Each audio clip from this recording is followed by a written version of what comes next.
autismo não é um mundo à parte, é um outro modo de habitar o mundo. Existe uma pergunta que sempre retorna, às vezes com curiosidade, às vezes com medo e muitas vezes com desconhecimento. O que as pessoas deveriam saber sobre o autismo? Talvez a resposta mais honesta e também a mais desconcertante seja: não existe uma resposta única. Porque, na verdade, não existe um autismo, existe um espectro. E no espectro há singularidade. A psicanálise, desde Freud até releituras contemporâneas em Jacques Lacan, nos ensina algo que é fundamental. O sujeito não se reduz ao diagnóstico. Por isso, o autista não é um rótulo. O autista é um sujeito. Dizer que todo autista é único não é um clichê, é uma verdade clínica. A psicanálise não trabalha com generalizações fechadas, mas com histórias, com marcas, com experiências. E na nossa vida temos marcas. Cada sujeito autista constrói sua forma própria de estar no mundo, seu modo de sentir, seu modo de se defender, de se expressar. Não há dois iguais, porque não há dois sujeitos iguais. O corpo que sente diferente. Quando falamos de hipersensibilidade ou hipossensibilidade, nós estamos falando de algo profundamente estrutural. A forma como o corpo do sujeito se organiza diante do real. Para alguns, o mundo invade. Para outros, o mundo quase não chega. E é fundamental entendermos e lembrarmos aqui Lacan, que diz que o corpo não é apenas biológico, ele é atravessado pela linguagem, pelo simbólico. No autismo, muitas vezes, essa mediação falha ou se reorganiza de outro modo. Então, surgem estratégias, estereotipias. Não são manias, mas se trata realmente de uma regulação. Balançar as mãos, girar, repetir sons, correr, cantar, rever mesmo as músicas e rever até os mesmos filmes e séries. Aquilo que muitos tentam corrigir ou silenciar, a psicanálise escuta como tentativa de estabilização do sujeito. Não é desordem, é invenção. É o sujeito dizendo com o corpo: é assim que eu consigo existir sem me desorganizar. Reprimir isso não educa. Reprimir isso desestrutura. E a comunicação não é só falar. Existe aqui um erro, um equívoco muito comum, é pensar que dificuldade de comunicação é a ausência de desejo de vínculo. Mas o autista não está fora do laço.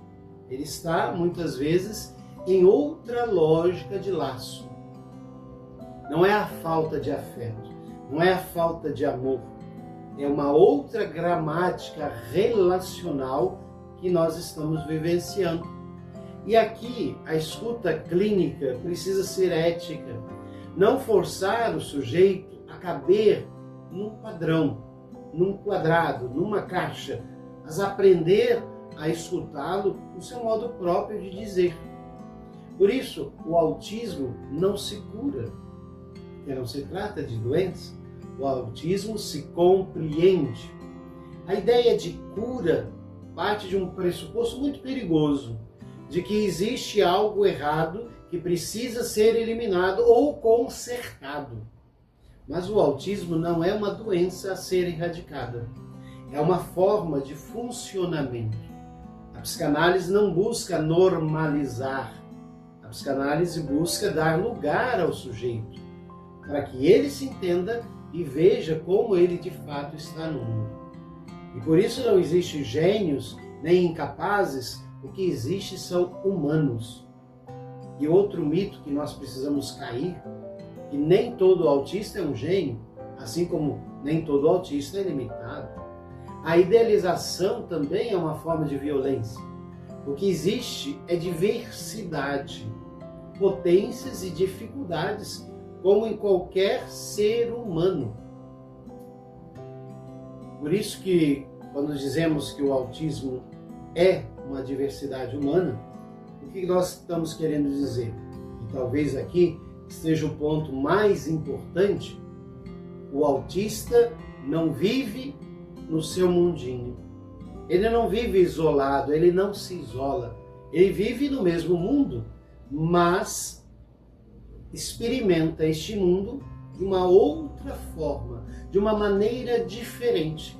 E isso nos confronta, porque exige de nós algo que a sociedade ainda resiste: aceitar o diferente sem querer corrigir. Por isso que nós dizemos que um diagnóstico é ao mesmo tempo um encontro, mas o diagnóstico não é uma sentença. O diagnóstico do TEA é clínico, é construído a partir da observação, da escuta, da história do sujeito. Mas para a psicanálise, o diagnóstico não é um fim, é apenas um ponto de partida. E hoje é necessário entendermos isso, porque algo que nos questiona é: quem é esse sujeito para além do diagnóstico? O que o autismo vai de fato nos ensinar, portanto? Talvez o autismo não precise apenas ser compreendido. Talvez ele venha também nos ensinar. E nos ensinar o quê? Ensinar que nem todos os corpos sentem igual, que nem todas as linguagens são verbais, que nem toda diferença precisa ser corrigida ou até eliminada. E, sobretudo, ensinar que ser humano é ser igual, é ser singular. Porque, no fundo, a questão não é o autismo. A questão é o quanto estamos preparados. O quanto estamos preparados para acolher o outro sem tentar moldá-lo à nossa medida. E se essa reflexão fez algum sentido para você, compartilhe, acione o sininho, porque compreender o autismo não é apenas um ato clínico, é um ato profundamente humano.